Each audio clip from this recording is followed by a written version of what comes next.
Las lecciones nos revelan que podíamos haber estado mejor preparados para poder contender con una pandemia que suponía un agente infeccioso nuevo, una enfermedad desconocida y un impacto severo que tenía una seria consecuencia sobre la presión asistencial. Hay que insistir en el ejercicio de revisar esas lecciones aprendidas, revisar las razones por las que hemos o no logrado cambiar conductas a partir de esas lecciones y, sobre todo, prepararnos mejor para futuras emergencias sanitarias.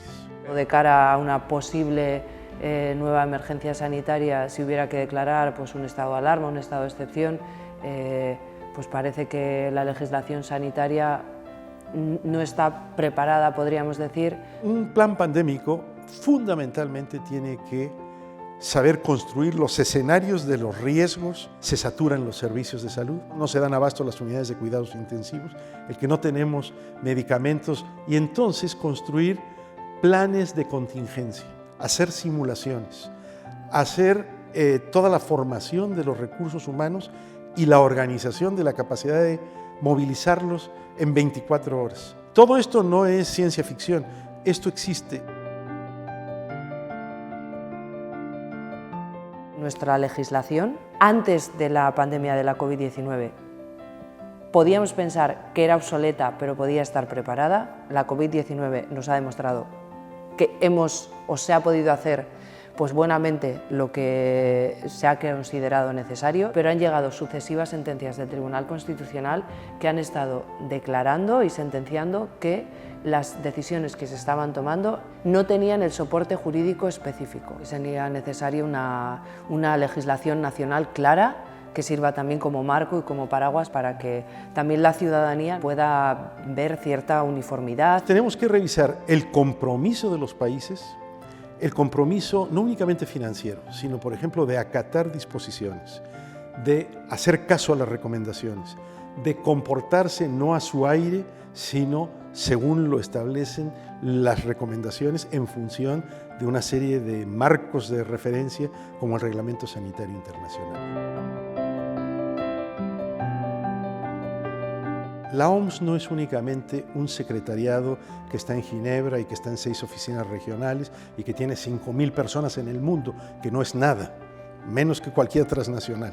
La OMS son todos los países que la forman, los 194 estados miembros de la Organización Mundial de la Salud. Por eso muchas veces me gusta decir que la OMS no puede ir más lejos que lo que los países quieran ir.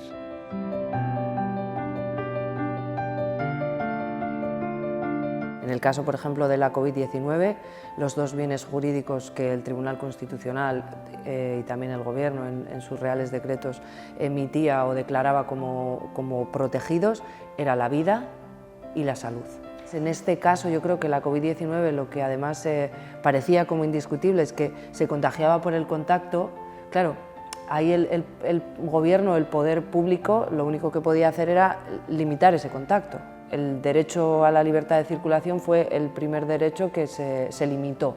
Definitivamente la salud de las personas está muy influida por los procesos de globalización. No únicamente la globalización económica.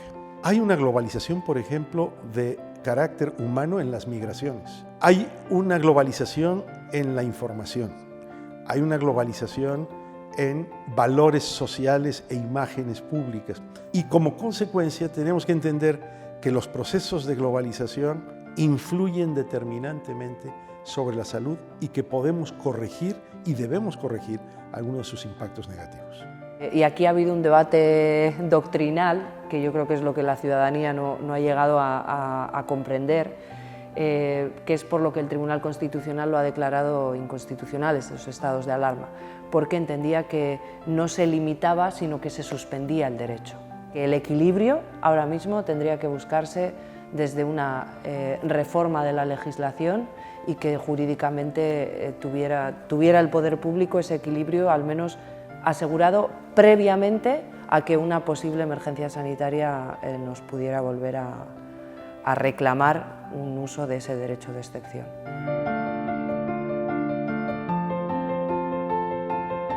Para legislar Está claro que es necesario conocer el derecho, se necesitan expertos, como puede ser en el ámbito sanitario, y que los expertos del ámbito jurídico y los expertos sanitarios pudieran ir de la mano, por ejemplo, en nuestro foro universitario, que tendríamos espacio para ello, que converjan tanto profesionales sanitarios como juristas. Deusto es una institución con mucho prestigio y calidad. Yo creo que es muy interesante e importante que entre en el panorama sanitario en mayor grado, que debe entender en dónde están las grandes directrices de la salud mundial, para configurar no solo la formación de médicos o enfermeras u otros profesionales sanitarios, sino también en otros tipos de posgrados y en cursos que tienen que ver sobre todo con las políticas sanitarias, la salud global, entender muy bien cuál es el papel y el compromiso, la responsabilidad social académica que tiene que tener una universidad como Deusto. Y si yo le pudiese dar una recomendación a Deusto es que aspire en un plazo mediano a ser en alguna área específica un centro colaborador de la Organización Mundial de la Salud.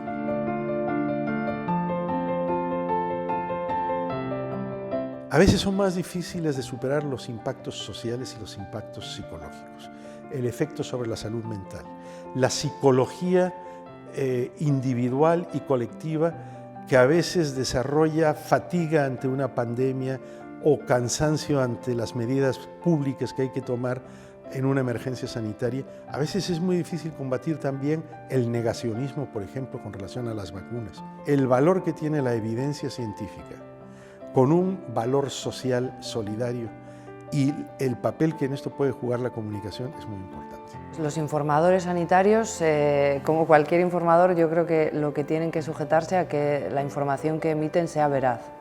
Sí que es verdad que además en una emergencia sanitaria creo que es importante sujetarse a la ciencia, ¿no? Y desde el punto de vista jurídico yo creo que el ejercicio tiene que ser trasladar las medidas que se tomen de una manera clara, es decir, esto es una cuestión obligatoria y por tanto se debe cumplir, o esto es una recomendación y por tanto queda a libre disposición de la persona en concreto. Y creo que cualquier persona que entienda la salud pública de una manera moderna va a entender que en el centro de las acciones de salud pública está la comunicación.